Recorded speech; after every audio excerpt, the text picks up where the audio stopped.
At first, the town simply felt off.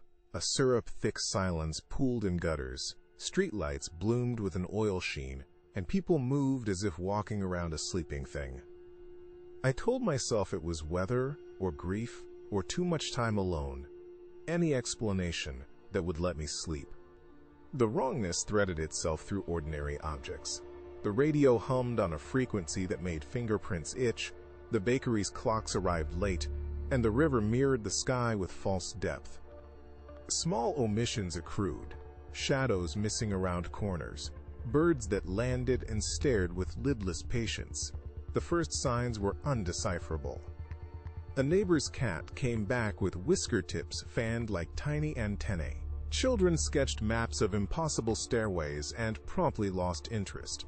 As if a memory had been displaced, a tram conductor ticked off stops that did not exist. Paper slips slipped from my pocket, blank but for a grid of dots that ripened into constellations when held to candlelight. I cataloged anomalies with the neat obsessiveness of someone tracking a fever. Lists, dates, photographs smudged where faces should have been. Each record reinforced the sense that another logic was testing the hinges of our world. At night my mind frayed. Sleep arrived as bargaining. Waking felt like a betrayal. Mirrors lagged when I frowned and held expressions after I moved. Voices bled through walls. My name murmured in half-formed tongues that almost maddeningly resembled English. I began to measure time by absences. Clocks I could not wind. Watches whose hands read as if reading me. Thoughts doubled over themselves. I rehearsed conversations I had never had. Paranoia crept like ivy along the ribs of the house, and the ivy knew the blueprint of my life.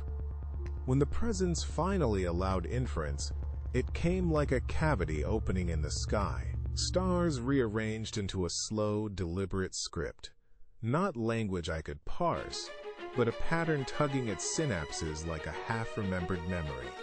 A shape unfolded across rooftops. Not solid, but a phase. A geometry suggesting angles outside Euclid. It whispered harmonics that vibrated fillings in my teeth. The town's dogs lifted faces and howled with closed mouths. I understood then that what pressed against us was not merely intelligence, but architecture. An alien grammar trying to slip its claws into our reality. I left with a lantern and questions and found the sky fractured into an orrery of dark moons, each a pupil dilating. The thing did not invade with claws. It rearranged expectation. Cause and consequence flexed like rubber.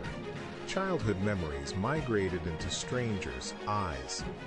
I felt myself dissolve toward a horizon of pluralities. Some nights I woke with new phrases tasting of salt and metal. The concession was not surrender but a ledger. Small lies for breath, small memories folded away so the town could continue. People resumed functions with fevered amnesia. The new constellations watched with the professional indifference of an engineer to a delicate instrument. We have bought a pause, and the sky keeps its ledger open.